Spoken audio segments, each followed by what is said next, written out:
Good day mga ka-idol. Update tayo sa PBA. Ang Terra Firma Jeep simula na mag-umpisa ang Philippine Cup. Dalawang sunod na napanalo ang kanilang nakuha.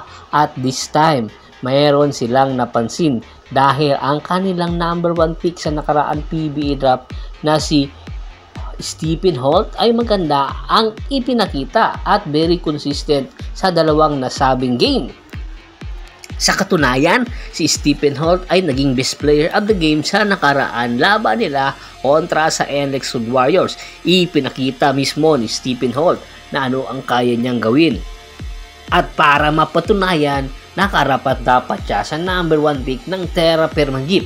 At pag-amin pa nga ni Stephen Holt, hindi siya umuwi ng Estados Unidos at sa halip ay nag-ensayo siya at in-improve ang kanyang performance sa nakaraan Commissioner's Cup na batid pa nga niya ay hindi maganda ang kanyang naging performance. Kaya ngayon, isa sa kanyang pinagtuunan ng pansin ang kanyang pagiging defensive specialist. Ayon kay Holt, noong nasa Europa pa siya ay isa sa mga number 1 na team. Ang kanyang ginagampanan ay pagiging defensive specialist. Kaya naman namimiss niya daw ang nasabing performance. Kaya naman dahil nga sa playing time na ay binibigay sa kanya ni Coach John Cardell ay pinatunayan niya na dapat siyang magpakitang gilas especially pagdating sa depensa. At ngayon nga na maganda naman ang naging resulta ng Terra Firma Jeep dahil nga sa magandang performance ni Stephen Holt ay tinitingnan na ang posibilidad ayon sa ating insider na kunin na nga ito. At this time, isa sa mga SMC team pa rin ang magiging destinasyon. Alam naman natin na ang SMC team, ang farm team ng Terra Firma Jeep or ang Terra Firma Jeep ang number 1 farm team nila. Kaya ayon sa ating insider, ang mukhang ang magiging destinasyon ni Stephen Holt ay ang Magnolia Pambansang Manok Timplados. Alam natin na ang Magnolia Pambansang Manok Timplados ang number 1 defensive team sa liga. Kaya naman ito ang tinatarget ngayon ng Magnolia Pambansang Manok. Ang kanilang pupwedeng maidagdag sa kanilang roster ay si Stephen Holt.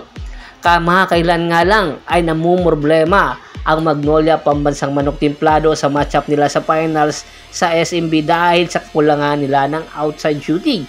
Maibibigay ni Stephen Holt ang kakulangan na yon ng Magnolia at dapat mas maganda pa ang magiging kalabasan kung si Stephen Holt ang kanilang kukunin dahil meron din itong depensa. Kumbaga 2-way player ang hinahanap ng Magnolia Pambansang Manok Timplados. Ang tanong, sino naman ang pakakawalan ng Magnolia na player?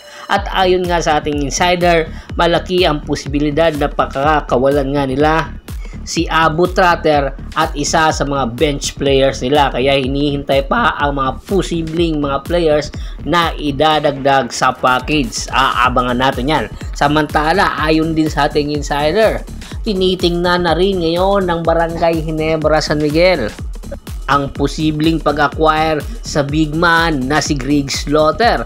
Matatandaan noong 2021 pa huling nakapaglaro si Greg Slaughter sa PBA sa ilalim ng Northport Batangpier. Ibig sabihin, ang Northport Batangpier ang may-ari ng rights pa rin kay Greg Slaughter kung sakaling magbalik ito sa PBA.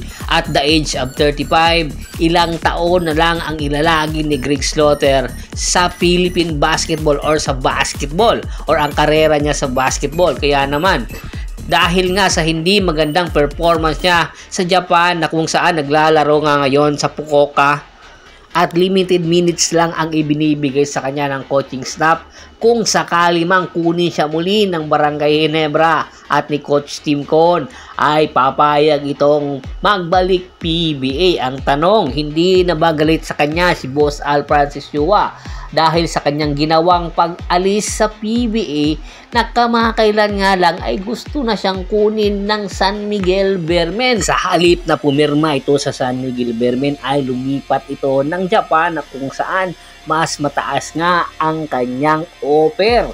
Kaya naman ito lumipat ng Japan dahil sa babadanaw ng ibinibigay sa kanyang kontrata, hindi kahilintulad noong nag-uumpisa ito sa PBA. Kaya naman ito ngayon ang mga posibleng dahilan kung bakit na day-delay ang pagbabalik ni Greg Slaughter sa PBA dahil daw kay Boss Al Francis Chua. Kaya aabangan natin kung nagbalik loob na ba si Greg Slaughter kay Boss Al Francis Chua, dahil kung nagkasundo na silang muli ay malaki talaga ang tsansa na magbabalik PBA si Greg at sa Barangay Ginebra, San Miguel. Ano sa tingin nyo? Dapat bang ituloy pa ng Barangay Ginebra ang pagkuha kay Greg Slaughter pabalik sa kanila? Komento na sa baba ng video at pag-usapan natin yan. Once again, this is Percival Monteron at your service. Don't forget to subscribe my sports channel at don't forget to click the notification bell button para nga maging updated palagi sa kwentuhan. At bago pa man natin tapusin ang ating kwentuhan, shout out muna tayo sa ating mga solid na followers na laging sumusuporta sa atin. Kay Kagawad Katsakino Dukusin ng Hagonoy, Bulacan, Ricky Lanza ng Ricky Rider TV ng Tansa, Cavite, Ronald Bersubidad, Anthony Lucky Alon, Luis Alon at sa Lucky Alon family, Jan David Gulapa, Scott Ranger at si Mr. Yornal Belches ng Cebu City. Marami pong salamat sa walang sawa niyong pagsuporta. Pakibisita na rin po ng Facebook fanpage ko, pakilike, pakipollow, pakishare, ganun din po sa bagong FB page ko na Half Court Press PH at sa YouTube channel nito. Hanggang sa muling kwentuhan, maraming salamat po.